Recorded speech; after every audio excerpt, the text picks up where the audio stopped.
Does Vyacheslav M. deserve to go to jail for murdering his best friend? You decide. This all happened near a small village called Vintay in Samara, Russia. The man on the right is known only as Vyacheslav M. in the news, and his friend, now deceased, Oleg Zvirodov. The two men had been friends for over 15 years, since they were children. Vyacheslav had even named Oleg as his daughter's godfather. It's pretty normal to go drinking in Russia, and the two love to do it. The two were out drinking one night, and Oleg was really consumed by something he was watching on his phone, but he was being a little secretive about it. Finally, when Oleg passed out, Vyacheslav grabbed his phone and went looking. He went through his pics and videos, and there he saw the video that horrified him.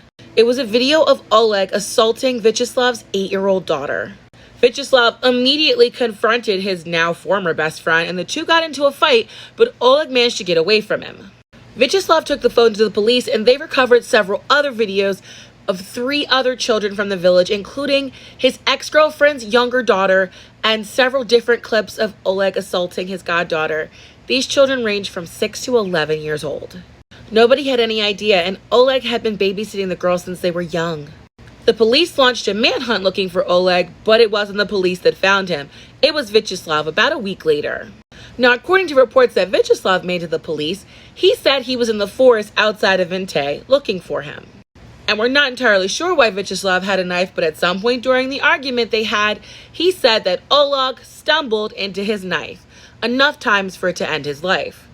Then Vyacheslav left him in the woods and told the police where he was.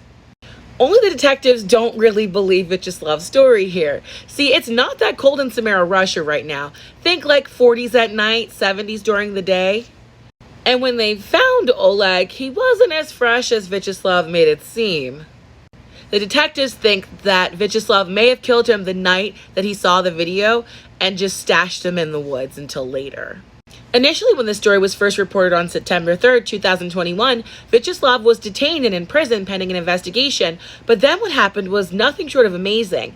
Roughly 1,100 people in the town of Vintay signed a petition and pretty much began demanding that Vyacheslav is released and acquitted. The petition said, "Every father would have done this. This will be an example to everyone. Therefore, we demand understanding from the executive branch, the Ministry of Internal Affairs, and the investigative committee." And surprisingly, the police listened. They released Vyacheslav, and now he's on house arrest, but at least he gets to be with his family while they do the investigation. Parents, Russian politicians, and journalists have pointed out that nobody would have to do this sort of thing if the crimes there had harsher punishments. As it stands right now, someone who commits CSA in Russia might get an 8-year sentence and then they get released. Here's hoping for social change.